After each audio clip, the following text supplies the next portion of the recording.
নমস্কার বন্ধুরা, art and life of Sudeshna চ্যানেলে আপনাদের সকলকে স্বাগত। শেষ কয়েক সপ্তাহ ধরে আমরা সুভাষ ফিরেছিলেন বইটি থেকে, যেটি লিখেছেন সাংবাদিক কুণাল বোস। আমরা পাঠ করে শুনছি নেতাজির জীবন সংক্রান্ত, মানে উনি মারা গেছেন এটা রটনার পরেও উনি ফিরে এসেছিলেন ভারতবর্ষে, এবং সাংবাদিক কুণাল বোস এটা নিয়ে অনেক রিসার্চ করে অনেকের সঙ্গে দেখা করে বইটি লিখেছেন। বইটি আমরা পাঠ করে শুনছি, কারণ অনেকের কাছেই বইটি হাতে কলমে নেই। তো আজকে আমরা পড়ব যে অংশটি, তার নাম গুমনামের আড়ালে।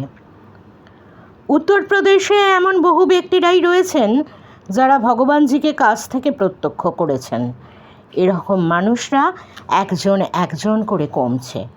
প্রত্যেকেই যখন চলে যাবেন তখন আর আমরা একজনকেও পাবো না যারা সেই ঐতিহাসিক ঘটনার প্রত্যক্ষদর্শী ছিলেন। তাই ঠিক করেছিলাম আমার উত্তরপ্রদেশে ভ্রমণের সময় এসে এমন ব্যক্তিদের সঙ্গেই আলোচনা করব। শক্তি সিংয়ের ইন্টারভিউ নেওয়ার পর আমার ইচ্ছা ছিল ডাক্তার দশরথ সিং তোমারের ইন্টারভিউ নেওয়া। ডাক্তার দশরথ সিং তোমার হোমিওপ্যাথিক চিকিৎসক। উত্তরপ্রদেশের ফৈজাবাদে দীর্ঘদিন ধরে তিনি প্র্যাকটিস করছেন। তিনি ভগবানজিকে তার সেই সময় কিছুদিন দেখেছিলেন, সুতরাং তার ইন্টারভিউ নিলে বোঝা যাবে বিষয়টি কী ঘটেছিল। আমি চেষ্টা করতে শুরু করলাম ডাক্তার দশরথ সিং তোমারের ইন্টারভিউ নেওয়ার, কিন্তু কোনোভাবেই তার সঙ্গে যোগাযোগ করা সম্ভব হচ্ছিল না। অবশেষে আমি একজনের বাড়িতে গেলাম এবং সেখানে দশরথ সিং তোমারের ইন্টারভিউ নেওয়া যায় কিভাবে সেই বিষয়ে আলোচনা করতে শুরু করলাম। হঠাৎ করে দেখলাম তিনি আমাকে বললেন, আপনি দশরথ সিং তোমারের ইন্টারভিউ নিতে চাইছেন কুণালবাবু? উনি তো আজকে আমার বাড়িতেই আসছেন। আমি হতচকিত হয়ে গেলাম। মনে মনে আবার সেই কথাটা প্রতিধ্বনিত হলো, সেই যে শক্তি সিং আমায় বলেছিলেন, যার খোঁজ নিতে এসেছেন সেই ভগবানজি না চাইলে এখানে একটা গাছের পাতাও নড়ে না। যদি তিনি চান আপনার কাছে সকলে মুখ খুলুক, দেখবেন সেই সমস্ত ব্যক্তিরা এসে সেই আপনার কাছেই ধরা দেবে। নিজের মনেই হাসলাম। কিছুক্ষণের মধ্যেই আমি দেখা পেলাম ডাক্তার দশরথ সিং তোমারের। প্রথমে কিছুটা অস্বস্তি থাকলেও তাকে আমি রাজি করাতে পারলাম আমার কাছে ইন্টারভিউ দেওয়ার জন্য।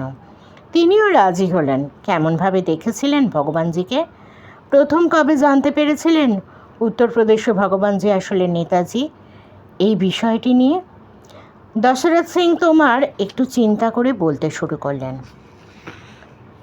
1980 সালের গোড়ার দিকে বোম্বে থেকে বেরোনো একটি পত্রিকায় একটা আর্টিকেল বেরিয়েছিল। সেই আর্টিকেলে লেখা হয়েছিল, অযোধ্যায় গুমনামী রূপে অবস্থানকারী সন্ন্যাসী কি নেতাজি সুভাষচন্দ্র বসু নাকি কোনো টেররিস্ট? সেই প্রবন্ধটা আমি পড়েছিলাম, কিন্তু যখন 80-র দশকের গোড়ায় সেই প্রবন্ধ সংবাদপত্রে পড়লাম, সেই খবর দেখলাম, তখন স্বপ্নেও ভাবিনি এর কয়েক বছর পরে সেই মানুষটার সঙ্গে আমার প্রত্যক্ষ যোগাযোগ শুরু হবে। সেটাও হয়েছিল অদ্ভুতভাবে। ফৈজাবাদে একদিন নিজের চেম্বারে বসে রয়েছি, হঠাৎ করেই মহাত্মা নামে এক ব্যক্তি আমার কাছে এলেন। এসে বললেন, আপনি হয়তো জানেন ফৈজাবাদে এক সন্ন্যাসী এসেছেন। তিনি গুমনামী নামে পরিচিত। আসলে তিনি সবার থেকে নিজেকে সরিয়ে রাখেন বলে তাকে লোকে গুমনামী বলে। আপনি যদি তাকে দেখতে চান তাহলে তিনি আপনাকে আপনার ফিসও দেবেন। তার শরীরটা কিছুদিন যাবৎ ভালো যাচ্ছে না। আপনি কি তাকে দেখতে যেতে পারেন? আমার মনে অসম্ভব কৌতূহল ছিল। সেসব কৌতূহল চাপা দিয়ে কোনো রকমে সংবরণ করে বললাম, অবশ্যই। তিনি যদি আমাকে আমার ফিস দেন তাহলে আমি তাকে দেখতে যেতেই পারি। দিন স্থির হলো। তিনি আমাকে এসে নিয়ে গেলেন সন্ন্যাসীকে দেখতে। সন্ন্যাসী যেখানে থাকতেন সেখানে এক বয়স্কা ভদ্রমহিলা থাকতেন।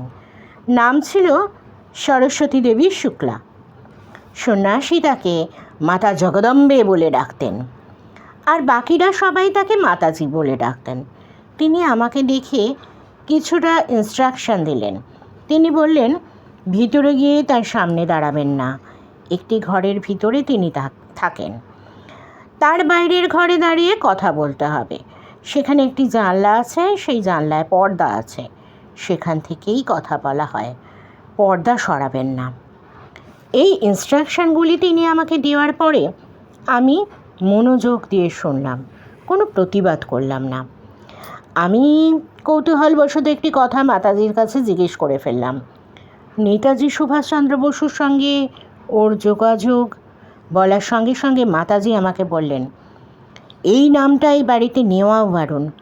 আপনি যদি এই নামটা ওর কাছে গিয়ে নেন তাহলে আর কোনো দিনও আপনি এখানে আসতে পারবেন না।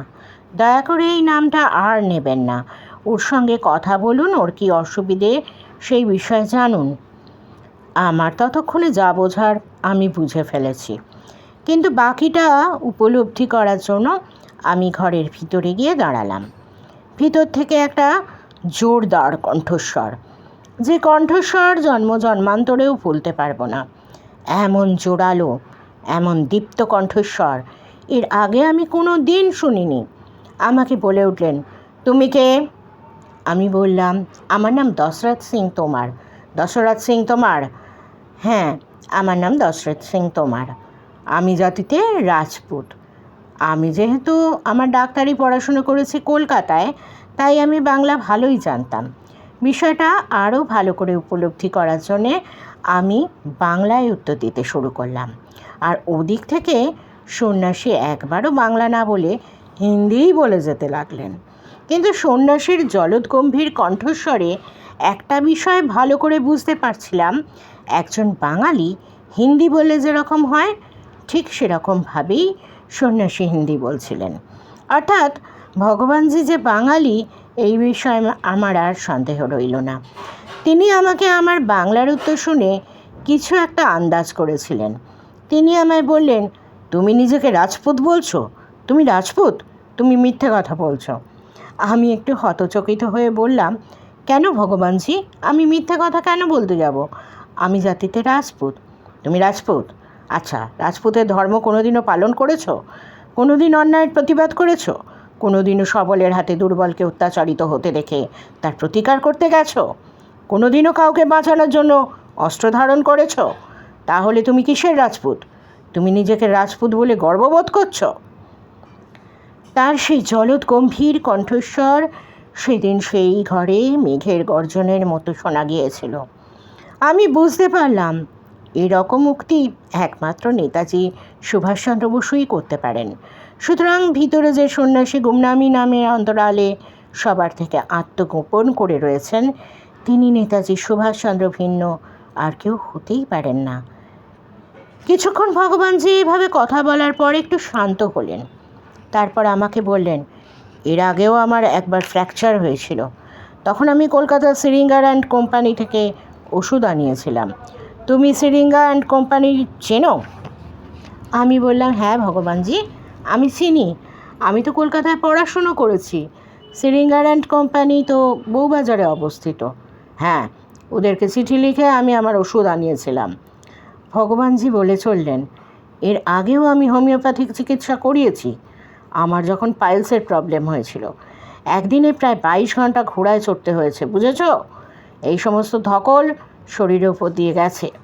এই শরীর এই সমস্ত ধকল নিয়েছে বলেই বারবার তাকে রোগগ্রস্ত হতে হয়েছে বলে ভগবানজি বলে চললেন, এই শরীরের উপর দিয়ে আর কি কি ধকল গেছে, কি কি তিনি সহ্য করেছেন। আমি বুঝতে পারলাম প্রতিটি ধকলই যুদ্ধক্ষেত্রে একজন সৈনিককে যা সহ্য করতে হয় তার শরীরকে তাই সহ্য করতে হয়েছে। আমার মনের দ্বিধা একটু একটু করে কাটছে।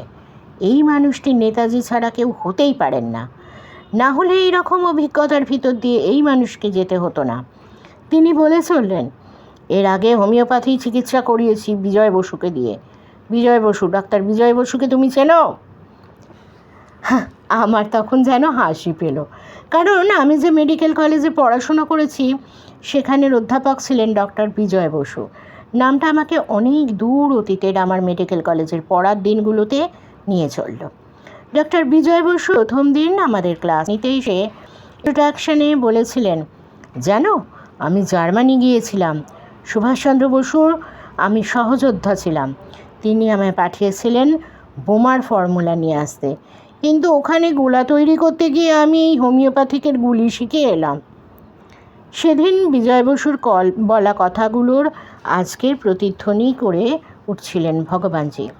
আমি বুঝতে পারছিলাম প্রত্যেকটি কথাই সত্যি। না হলে সেই দিনকেই ডাক্তার বিজয় বসু এত বছর আগে আমাকে যা যা বলেছেন, সেই কথাগুলো বিজয় বসুর নাম কিভাবে বলছেন মানুষটা, এই মানুষটা নেতাজি ছাড়া আর কেউ হতেই পারেন না।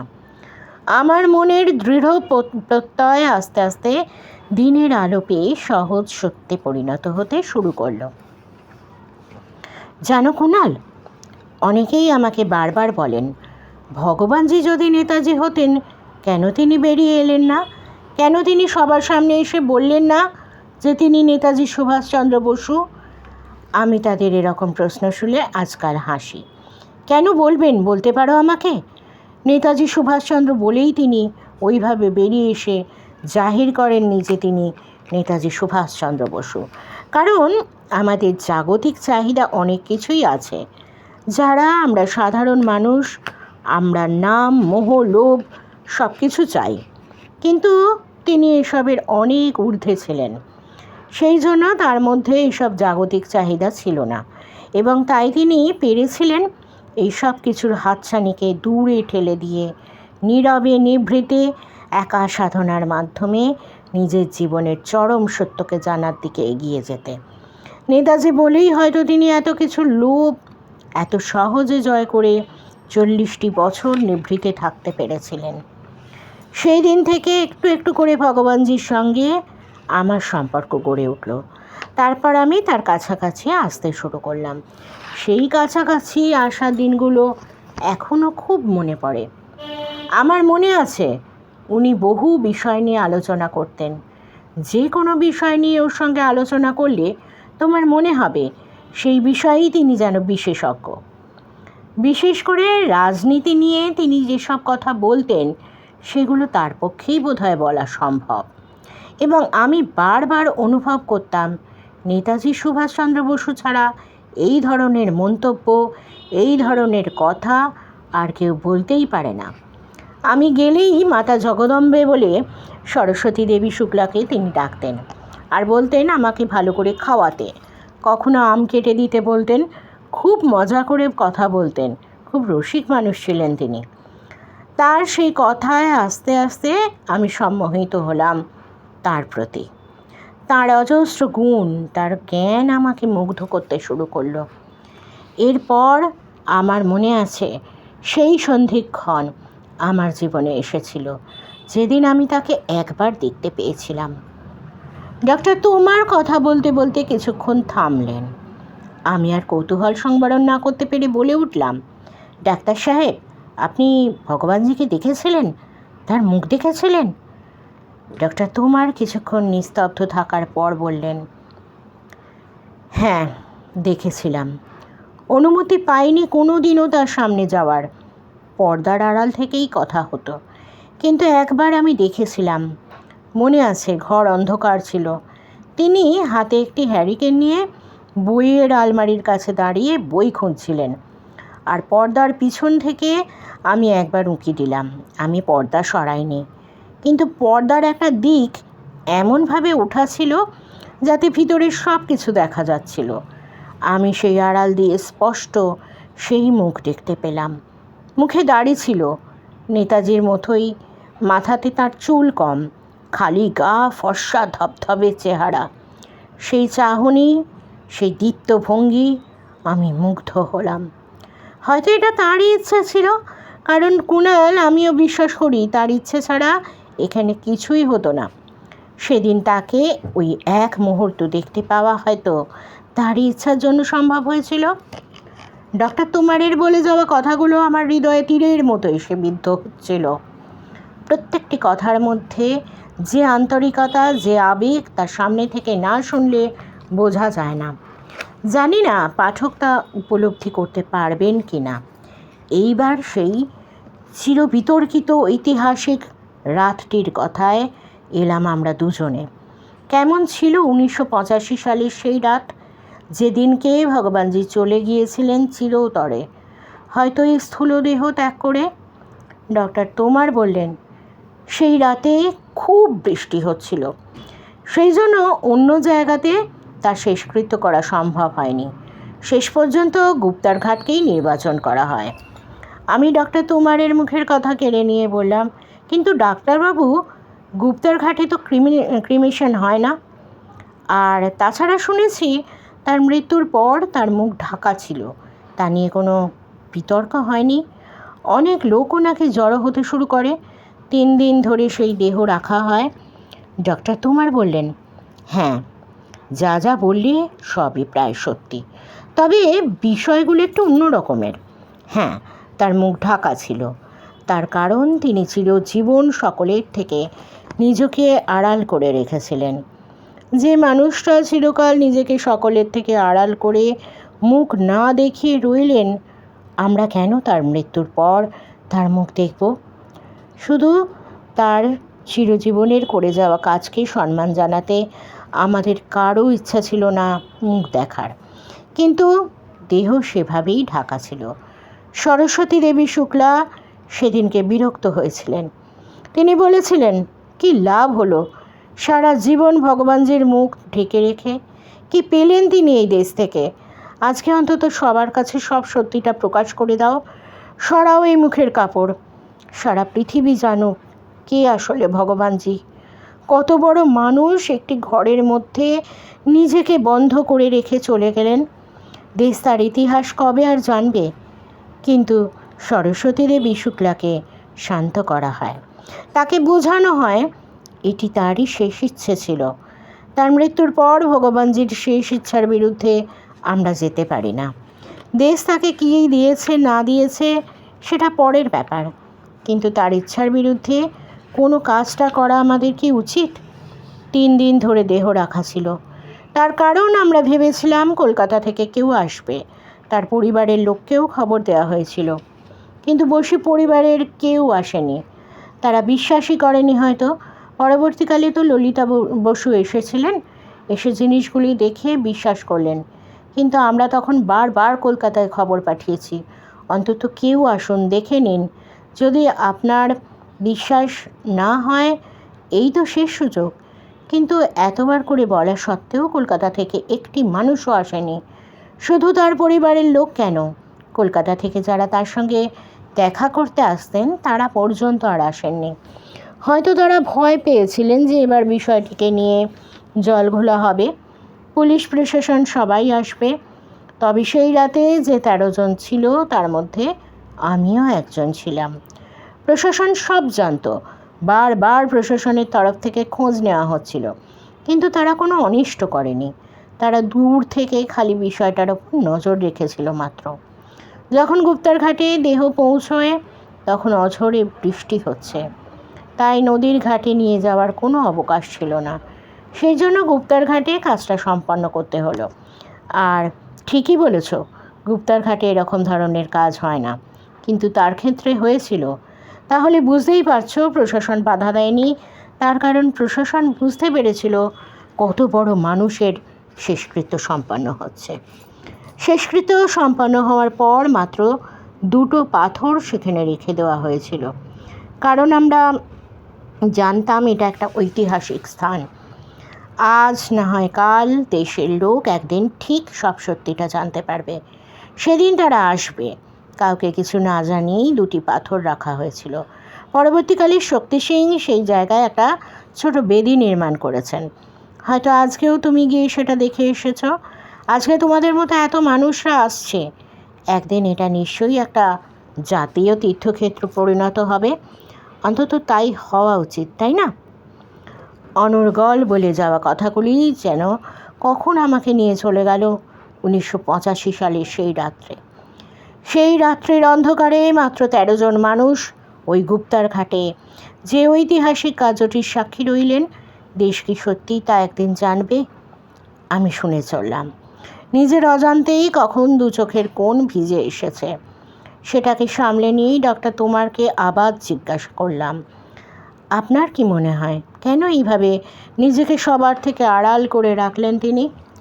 ডক্টর তোমার বললেন, ওই যে তোমাকে বললাম, জাগতিক চাহিদা, সমস্ত চাহিদা যখন তোমার পূর্ণ হয়ে যাবে বা এসবের অনেক ঊর্ধ্বে তুমি চলে যাবে, তখন কে তোমায় নিয়ে কি ভাবলো না ভাবলো, কি বলল, এই দেশ তোমাকে সম্মান দিল কি না দিল, তার কিছুই আর তোমাকে স্পর্শ করবে না।